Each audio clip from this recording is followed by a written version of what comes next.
ठेकुआ का प्रसाद हो, गन्ने की मिठास हो, मिले जो आशीष छठ मैया का, कोई ना उदास हो।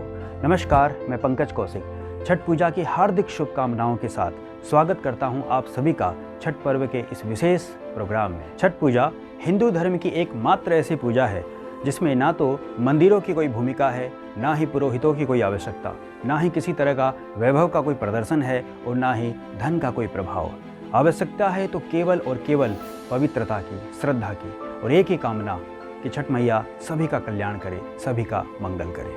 आज के इस भौतिकता की चकाचौंध में भी हमारी संस्कृति, हमारे रीति रिवाज, पवित्रता और श्रद्धा से भरपूर हमारी संस्कृति, हमारी विरासत का सबसे अनूठा और सबसे मजबूत उदाहरण है छठ पूजा। वैभवशाली लोग जिनके पैर कालीन के बिना नहीं चलते, वो लोग भी छठ पूजा में सर पर दौरी उठाए, नंगे पैर, ऊबड़ खाबड़ और पथरीले रास्तों को नापते हुए नदी के, घाट के, तालाब के किनारे पहुंच जाते हैं। यह है छठ पूजा की विशेषता, क्योंकि इस पर्व में ना तो कोई अमीर है, ना ही कोई गरीब है, सब के सब केवल छठ मैया के करीब है। दीपावली के 6 दिन बाद कार्तिक मास के शुक्ल पक्ष की षष्ठी तिथि के दिन यह पर्व मनाया जाता है और इसे सूर्य षष्ठी भी कहते हैं। इस वर्ष छठ पूजा के कार्यक्रम कुछ इस प्रकार से हैं। 8 नवंबर सोमवार को नहाए खाए के साथ छठ पूजा का प्रारंभ होगा।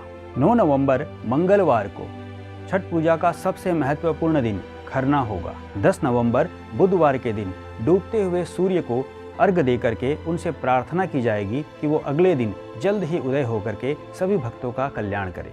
और 11 नवंबर गुरुवार को सूर्योदय के अर्घ्य के साथ इस पावन पुनीत छठ पूजा का समापन होगा। छठ पूजा वैसे तो भगवान सूर्य को समर्पित है, परंतु उनके साथ ही प्रकृति और प्रकृति के पंच तत्वों की भी पूजा हो जाती है। जैसा कि आप जानते ही हैं कि हम और हमारी ये दुनिया पंच तत्वों से बनी है। क्षितिज जल पावक गगन समीरा, पंच रचित यह अधम शरीरा। पंच तत्व कुछ इस प्रकार से हैं: जल, वायु, अग्नि, पृथ्वी और आकाश। छठ पूजा में जब हम सूर्य नारायण को अर्घ्य देते हैं तो खुले आकाश के नीचे नाभि तक नदी के जल में पृथ्वी पर खड़े होकर के शीतल वायु के लहरों के बीच अग्नि स्वरूप भगवान सूर्य को अर्घ्य देकर के पंच तत्व और प्रकृति का पूजन करते हैं और उन्हें प्रणाम करते हैं। छठ पूजा में पवित्रता का विशेष रूप से ध्यान रखा जाता है। छठ मैया की कृपा से उनकी पूजा करने से आयु और आरोग्य की प्राप्ति होती है, संतान सुख की प्राप्ति होती है और सभी प्रकार की मनोकामनाएं पूर्ण होती है। आप सभी को छठ मैया के इस पावन पर्व की अनेकों अनेक शुभकामनाएं और सभी छठ व्रतियों को मेरा सादर प्रणाम। नमस्कार।